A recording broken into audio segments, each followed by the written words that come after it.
This guitar was owned by Kirk Hammett of Metallica and was used on the 1988 and 89 And Justice for All World Tour, and it was used to record a part of a solo on the Black album.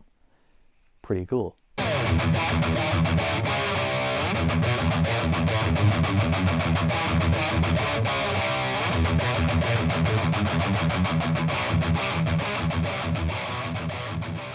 But let's remove Kirk, Metallica, and the use of this guitar on the 18th best-selling album of all time and put that aside for a second. Let's just talk about the guitar itself, because alone, this is a pretty interesting instrument. This is a 1969 Gibson Les Paul Custom, and a Les Paul is probably one of the most popular shapes of the electric guitar ever, but it didn't always used to be. The Gibson Les Paul was introduced in 1952 and it lasted up until 1960 before being discontinued. Some of the most expensive guitars in the world today, excluding anything that's artist owned, are 1959 Gibson Les Pauls, and these are closely followed by the 60s and the 58s. They're sought after now, but they didn't used to be. A common complaint with players at the time was that the Les Paul was just too heavy, and it's a complaint that I can sympathize with because this is killing my arms. I'm going to put it down for a sec. Players at the time were gravitating towards lighter guitars. People weren't buying the heavy Les Paul, they were being left in the stores, so Gibson decided to discontinue the model and come out with something else. A different shape and a much slimmer body, making the guitar much lighter, answering what the players wanted at the time. They also called this guitar the Les Paul, much to the anger of Les Paul himself. He found the new guitar model to be ugly. He didn't like it at all. He preferred the original Les Paul and asked to have his name not associated with this new model. Gibson instead decided to call it the solid guitar, shortened down to SG. During the time of the discontinuation though, the Les Paul original shape was being purchased by players who were well known at the time or players who were going to be well known in the future. By July 1968, 8 years after its discontinuation, Gibson decided to reissue the original Les Paul shape. Now this is just rumoured, but the stories do make sense when you think about it. When Gibson decided to reissue the Les Paul, it was just 8 years after its discontinuation, meaning that they would have had leftover bodies and parts in the factory. And it's rumoured that they used some of those leftover bodies and parts that they had from the original 1960 and 59 guitars on the 68 and early 69s. I'm no Gibson expert by any means, but I don't believe that this neck is from the original 60 period because the headstock is the wrong angle. However, the body could be. The Norlin era of Gibson were famous for their pancake two-piece bodies, and this body is not one of those. As far as I can tell, the pancake bodies started happening in February of 1969, meaning that this guitar was finished in January. In other words, this guitar was made within 6 months of Gibson first reissuing the Les Paul. I think it's certainly feasible that at least some of this guitar is a close relative to that of a 1959 or a 1960 Les Paul that was left over and never finished. Let's quickly run over the specs. This is a Les Paul Custom, meaning that its body is fully mahogany, there is no maple top like a Les Paul standard, and you've got your mahogany neck, but you've also got an ebony fretboard. These guitars are referred to as the fretless wonders. That nickname comes from the frets being so low, they're almost non-existent. It's very hard to get a camera angle that'll show just how small these frets are, but they are tiny. I played a few 70s Gibsons in my time, but nothing compares to just how low these frets are. It really is almost like playing a fretless. You cannot feel the frets. They are non-existent, and there's no fret buzz at all. It's really strange. That was actually a major part of why Kirk Hammett was using this guitar, but we'll mention that a little bit later on in the video. One other thing that's a little bit unusual when you first look at this guitar are the pickups. As far as I can tell, the neck pickup is an original Gibson neck pickup, but the bridge pickup has been replaced. The bridge pickup has been replaced with the DiMarzio. We know that much from the pole pieces. And also, you can see just underneath the cover the cream colour, which DiMarzio have a trademark on. This is a DiMarzio pickup. A safe guess would be that it's a DiMarzio Super Distortion. That was, and I think it still is, DiMarzio's most popular pickup. And it's high output, and that would make sense if this guitar is being used alongside the other guitars that Kirk had, which a lot of them have EMGs, which are high output. He'd very likely need something a bit hotter than the stock Gibson pickup, so that makes sense.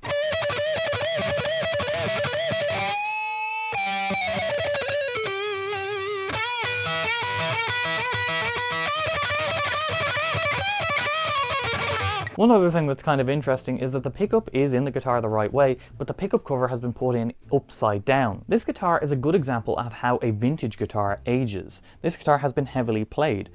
It also plays really well, I might add, if I haven't said that already. The lacquer on this guitar, and most Gibsons, is a nitrocellulose lacquer. It's more prone to aging. And as you can see, this guitar looks like it's a black and yellow guitar, but it originally wasn't. It was originally black and white. The white binding looks yellow. It's white underneath the finish, it's just the finish which is yellowed. You can see a good example of this on the headstock, where a piece of the finish has broken off, and you can see the inlay is white underneath and the rest is yellow. Well-played vintage guitars will have the lacquer rubbed off in certain places where this guitar was heavily played or rubbed. You can see on the side of the neck where the binding is white, the finish has been played off, and on the back of the guitar where it's been rubbing up against someone's body, as well as right here on the corner of the guitar where it's been rubbing up against the arm. That bit of binding is white because the finish is rubbed off. So just as a vintage instrument alone, this guitar has quite a cool story.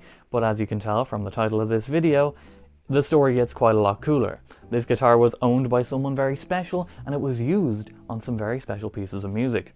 Let's learn a bit more about that. So I'm here with Lawrence, and Lawrence, you're the owner of this guitar. Could you tell me, how did you come across this one? I managed to get hold of 3 guitars from one of Kirk's very close friends, somebody he knew from back in the 80s. This guy was a collector of horror memorabilia, and Kirk, as some people will know, is a big collector of horror memorabilia. Kirk exchanged guitars for horror memorabilia. So I bought this guitar directly from Kirk's friend, and an important aspect of the trade that I did is that it came with 30 minutes of unpublished video footage of Kirk actually doing the deal with his friend.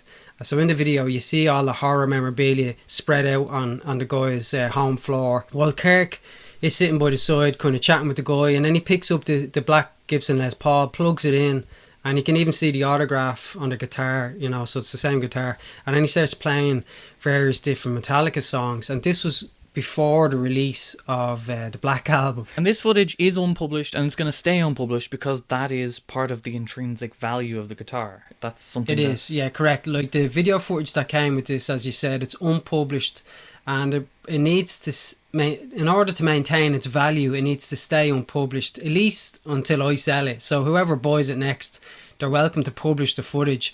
But for me, having the unpublished footage adds a tremendous value to the guitar and its history. But one of those songs that Kirk played on this guitar in that footage was Enter Sandman, before Enter Sandman was released.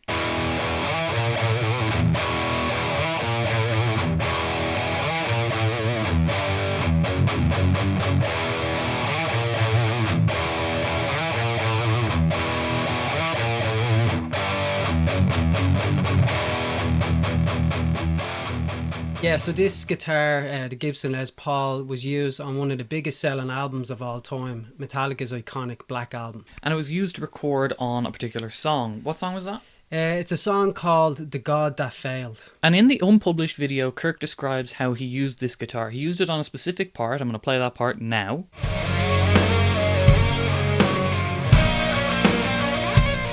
It's an octave slide, and it's actually quite difficult to play. Kirk says in the video that he required this guitar, and it was the only guitar he could play this part on because all the rest had fret buzz. And as we've discussed, it's a fretless wonder, there is no fret buzz on this. And here's the full solo on the guitar that was used to record part of this solo.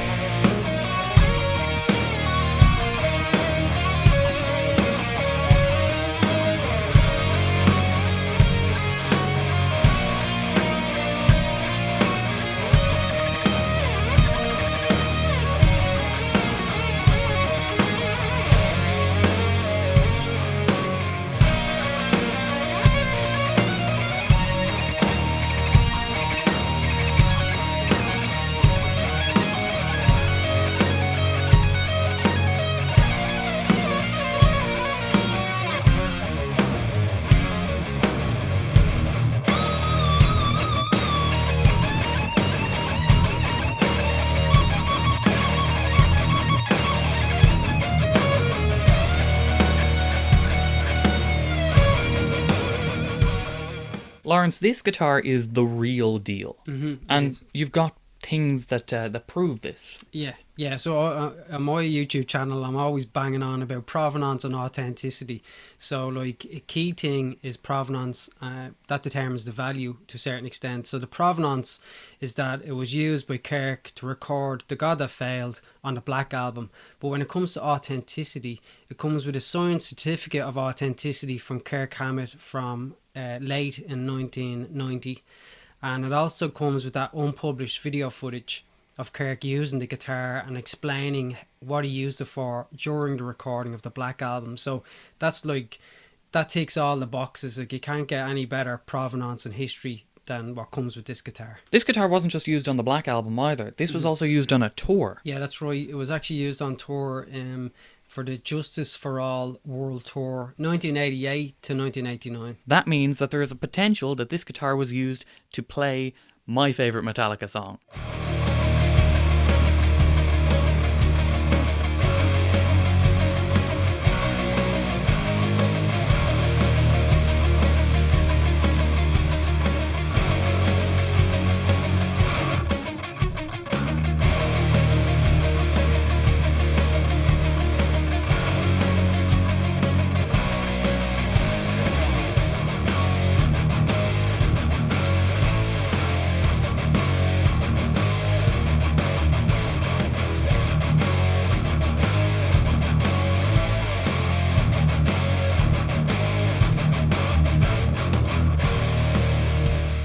So there's other guitars like this. Can you tell us a little bit about those? Yeah, there was actually two similar guitars were sold last year at two different auctions in the United States of America.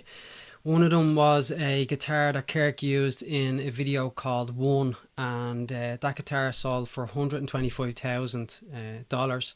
And that was pretty much a prop for a music video. So he didn't, as far as I know, he didn't use it outside of the music video. The second auction was for a comparable guitar to this Gibson Les Paul.